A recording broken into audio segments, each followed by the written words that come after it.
Hey y'all, welcome back to Salty Bottom Outdoors. On this week's Salty Bottom Shorts, I'm going to show you how to pan blacken some bass and speckled trout that I caught this weekend. It's a very simple recipe, it's very delicious. I would suggest you do this outside because blackening makes a lot of smoke and you might set your smoke alarm off.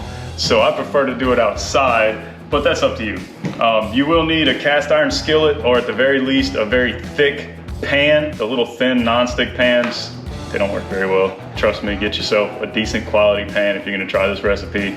So I just cleaned these fish yesterday and I used my 9-inch Bubba blade. This is the flexible fillet knife. I love this knife. Super easy to sharpen, holds the edge really well. Fantastic fillet knife. I'll leave a link in the description if y'all wanna pick up one of these. Great knife, you won't be disappointed. So once again, this is a very simple recipe, just like the redfish recipe I did last week. It actually uses some of the same ingredients, but I am going to switch it up a little bit. The first thing you'll need is avocado oil. I like to use avocado oil because it has a higher smoke point, meaning you can get the pan hotter before it starts to smoke really bad. Also, it's a very healthy option. Another ingredient you'll need, same thing I used last week, Chef Paul Prud'homme's Blackened Redfish Magic. It's not just for redfish. Works great on pretty much any fish. Last ingredient you'll need is, of course, once again, fresh lemon. Let's get to cooking. So I have 4 bass fillets here and I have 2 speckled trout fillets here, but we're just gonna cook them all the same way. First thing I'm gonna do is take this avocado oil and take my brush. I'm gonna brush it on all the fillets. You don't have to go super heavy with this. Enough to coat the fish so that the seasoning sticks, and we're actually gonna do both sides. We're gonna take the blackened redfish seasoning. Now I like to go heavy when I'm doing a pan blackening. It makes a nice crispy crust on the fish with a lot of flavor. Some people are afraid to use this much seasoning on there.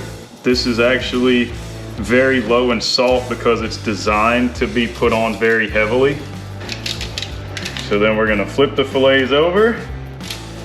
Do the same thing on the other side.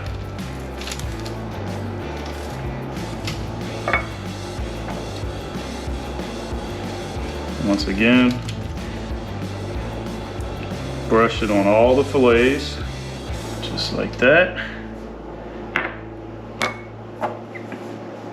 And we're gonna hit it with some blackened redfish seasoning on the other side. Cover the whole fillet, just like that. So I'm gonna go check on the pan I got sitting on the grill. I'll see you in a second. All right, so we got the grill set up. The skillet temperature right now is at 500 degrees, just about 500. You want somewhere between 500 and 600. Skinnier fillets like this, you can get away with a little bit lower temperature. If you're cooking a bigger, thicker fillet, you want that higher temperature because these only cook about 2 to 5 minutes per side. So we're gonna go ahead and put these on there, give it about 3 minutes or so, and we'll check it and we'll flip them over.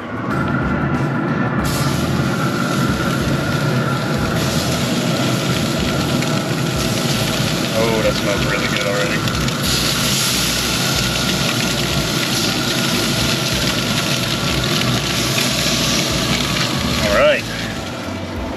All right, so it's been about 4 or 5 minutes. We're gonna check our fillets, see what they look like.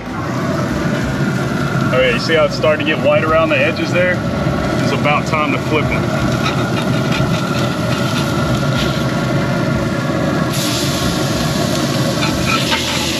Looking delicious, smelling even better. So once you flip them over, the second side should only take about 2, maybe 3 minutes tops to cook because it's already partially cooked from the other side. You want to keep a close eye on it. You leave it too long, it can burn it.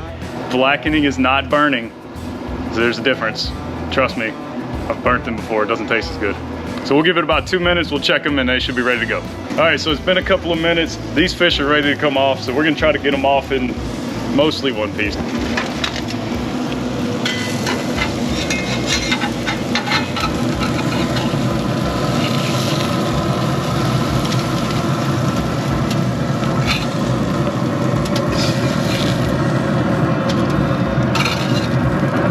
We're gonna take these inside, squeeze a little lemon on them. I got some squash on there cooking. It's just not quite done yet. We gotta give that a few more minutes. All right, so last step, while it's still hot, We're gonna take and squeeze some fresh lemon juice all over these fillets. Goodness, this smells so good. Thanks for checking out this week's Salty Bottom Short. Try this recipe out next time you have some fish. I hope you enjoy it. It's a fantastic recipe. Cheers. Oh, that might be better than the redfish.